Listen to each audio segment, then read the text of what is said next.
দাঁড়া দুজনে এখানে 5 জনই থাকো, আমি ফটোটা উঠিয়ে নিই। ওকে ফটো ওঠাবো কি এটাই করে দেবো, ভিডিওই করে নিচ্ছি। চলো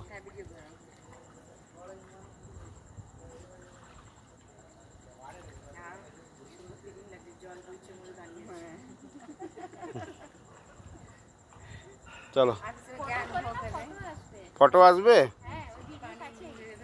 ভিডিওর কাছে। হ্যাঁ এরকম করে ওঠাই 5 জনই এসে